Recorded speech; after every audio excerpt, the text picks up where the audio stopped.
Hello? Okay. It's for you, James. Hey, James. This is James from the future. I just wanted to give you a call and let you know that puberty can be tough, but you can get through it. So I just wanted to let you know that everything's going to be okay and I love you. You got the wrong number.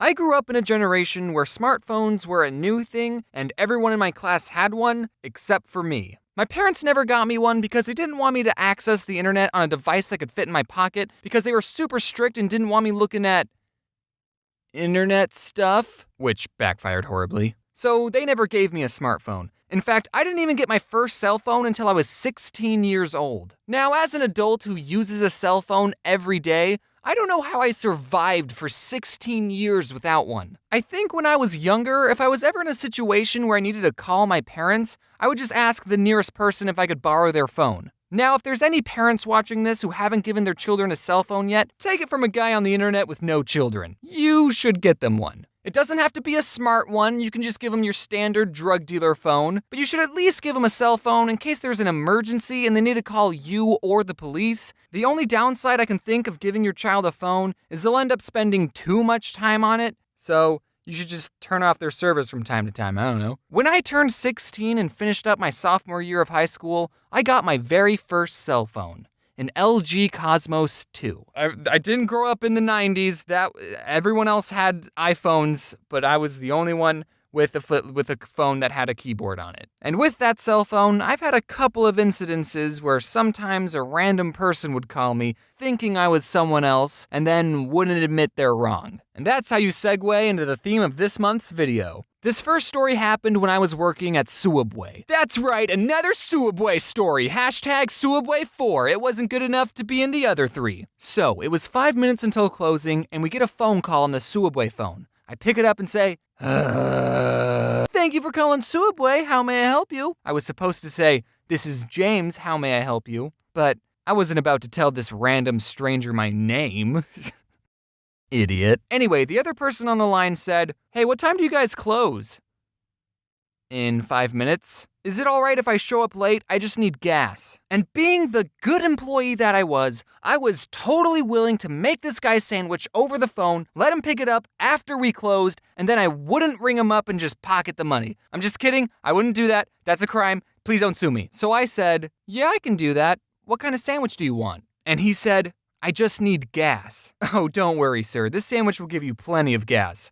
I mean, do you want chips or something? No, he said. I just need gas. I was a little confused. Okay, yes. So you'll get gas, then are you going to stop by and pick up a sandwich? And he said, I don't want a sandwich. And then it hit me. Even though the first thing I ever said to this guy was, Thank you for calling Subway, I think he thought he was talking to a gas station. So I said, Sir, this is a Subway? Oh.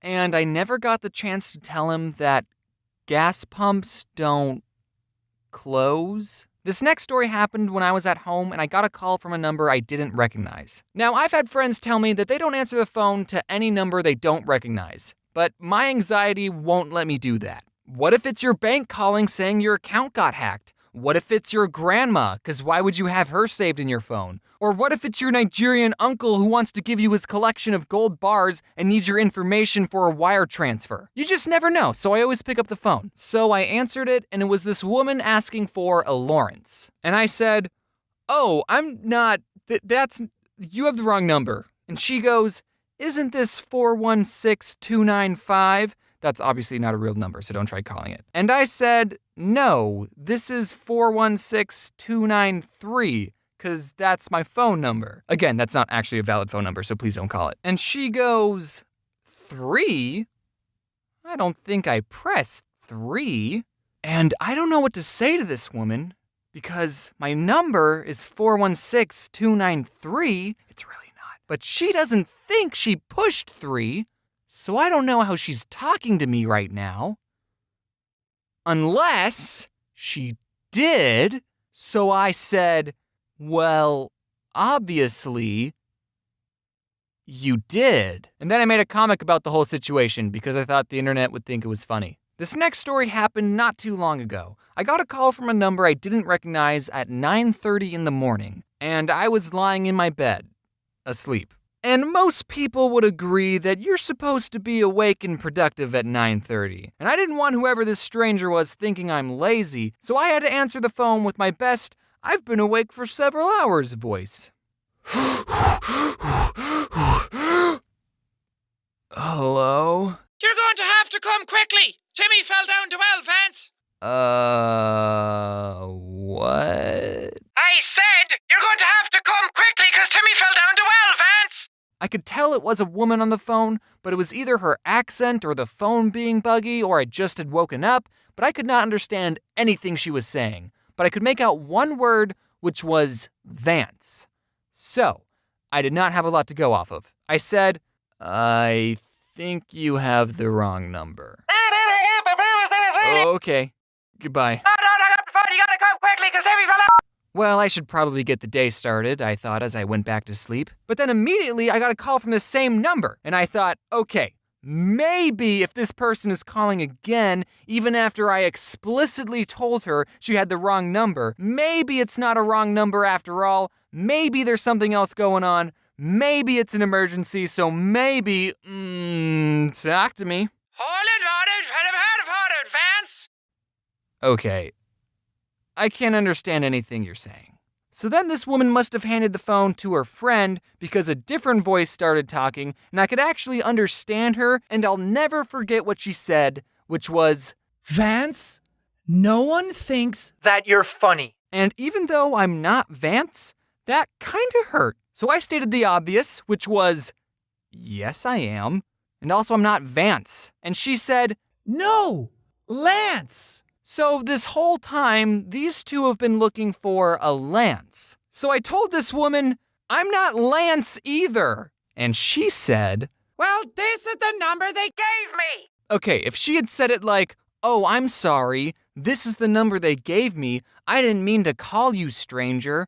Also, I do think you're funny and enjoy your videos, then that would have been totally fine. She's just shifting the blame to someone else. But instead, she sounded so condescending, like I was wasting her time. Well, this is the number they gave me, and they can't be wrong, so you must be the real Lance. So I said, well, they must have given it to you wrong. Look, I'm too tired to be polite. But then, she hung up on me. Like this woman just basically called a random person, said, you're not funny, and then hung up. So I decided to call her back and said, hey, I just found the real Lance. He's the funniest guy I ever met, and he told me he doesn't give his phone number out to rude pieces of shit. I'm just kidding on that last part. I thought about doing it, but then I went back to sleep. I didn't do it. And then someone on the internet found my phone number, and I changed it. And whoever has my old number is probably getting a lot of calls from strangers and people I went to high school with. Sorry about that. Hey guys, I'm back. I haven't done an end card in a while, which should probably be my next new catchphrase. If you didn't know, I wrote a book and you can buy my book. But if buying things online isn't your style, it's also available at Barnes & Noble or any other local bookstore. Be sure to check it out in a library. And remember to give it back. Thanks for watching, everyone. Honestly, thank you for being so patient. I wish I didn't have to go a whole month between posting, but I hope this was worth the wait. Thank you to Rushlight Invader for animating some segments. If any animation looked at all decent, that was him doing it, not me. Thank you to Anti-Darkheart for making the backgrounds, and also thanks to Pantless Pajamas and Toonsy for doing the coloring. And also thanks to Jacksepticeye for voicing one of the characters. The character was supposed to have an accent, and I was like, dude, you're perfect for this. Do you want to voice a character? And he was like, yes. Thanks again, everyone, for watching. I'm going to VidCon Australia now, so I'll let you know how that went when I get back. I'll see you all later, and wear your seatbelt.